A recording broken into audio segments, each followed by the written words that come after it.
Et si votre visage était en fait un livre ouvert? Dans cette exploration, on va plonger ensemble dans l'art ancestral de la physionomie chinoise. On va découvrir comment nos traits, loin d'être le fruit du hasard, sont en réalité le reflet de qui nous sommes vraiment, au plus profond de nous. C'est vraiment la question qui est au cœur de tout. Votre visage, ce n'est pas juste une façade, vous savez. C'est comme une carte de votre parcours de vie, de vos forces et aussi de vos défis. Alors préparez-vous à vous observer et peut-être à regarder les autres avec un œil complètement nouveau. Alors voilà notre programme. On va commencer avec les 5 archétypes de base. Ensuite, on passera à l'analyse du profil pour comprendre la danse entre la pensée et l'action. Puis on verra comment les éléments interagissent entre eux et on terminera sur une idée fascinante, comment notre visage change avec le temps. Allez, on entre dans le vif du sujet avec les 5 éléments. Il faut imaginer que chaque visage a été comme sculpté par une force de la nature, le bois, le feu, la terre, le métal ou l'eau. Et chacun raconte une histoire de caractère vraiment unique. On commence avec le visage de l'élément bois. Lui, c'est l'architecte de la pensée. C'est l'analyste qui perçoit le monde un peu comme une grande énigme à résoudre. Il incarne une véritable indépendance d'esprit et une soif quasi inépuisable de connaissances. Alors comment est-ce qu'on reconnaît un visage boîte? C'est assez simple en fait. Regardez ce front, souvent large, qui domine un menton plus fin, plus étroit. Ça dessine une sorte de triangle inversé. Et cette structure, ce n'est pas un hasard. Elle abrite une véritable machine à penser, avec une activité mentale intense et un amour insatiable pour l'apprentissage. Maintenant, place à l'énergie crépitante du feu. Ce visage, c'est celui de la passion, de l'expression, d'une créativité qui ne demande qu'à exploser.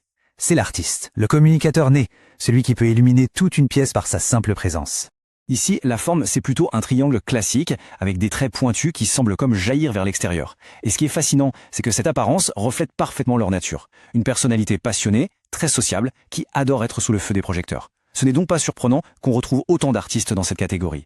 Après le feu, on revient à l'ancrage. L'élémentaire, c'est le synonyme de la stabilité, de la force tranquille et d'une endurance à toute épreuve.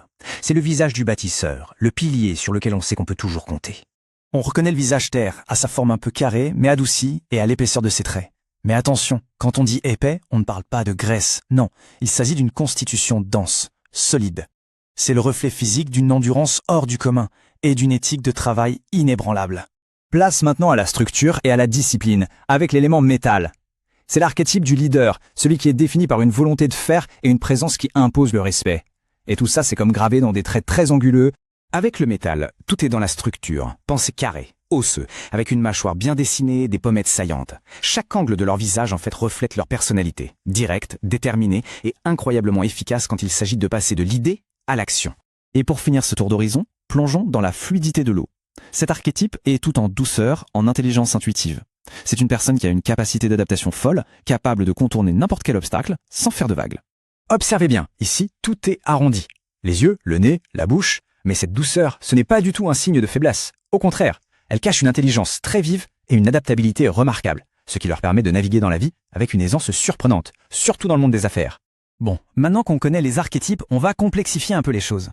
Parce qu'un village, ça se lie aussi de profil. Et c'est là, vraiment là, que se révèle une dynamique fascinante, l'équilibre, ou parfois le déséquilibre, entre notre pensée et notre action. L'idée est simple, mais elle est puissante. Le front, c'est la vitesse de la pensée. Le menton, c'est la vitesse de l'action. Un trait qui est incliné vers l'arrière, c'est un signe de rapidité. Un trait saillant qui part vers l'avant, c'est un signe de lenteur. Et c'est en combinant les deux qu'on découvre des profils de personnalité vraiment surprenants. Et ces combinaisons, elles sont incroyablement révélatrices. Imaginez quelqu'un dont la pensée fuse, mais qui a du mal à passer à l'action. C'est le profil du grand rêveur, plein d'idées qui ne se réalisent jamais. À l'inverse, une pensée plus lente combinée à une action quasi instantanée, ça peut mener à des décisions impulsives. L'idéal, bien sûr, c'est cet alignement parfait d'un profil droit, où la pensée et l'action sont en parfaite synchronisation. On va encore un peu plus noir. Personne n'est à 100% un seul élément. On est tous en réalité un mélange. La vraie question, c'est de savoir si les éléments qui nous composent travaillent ensemble, en harmonie, ou s'ils sont en conflit permanent à l'intérieur de nous.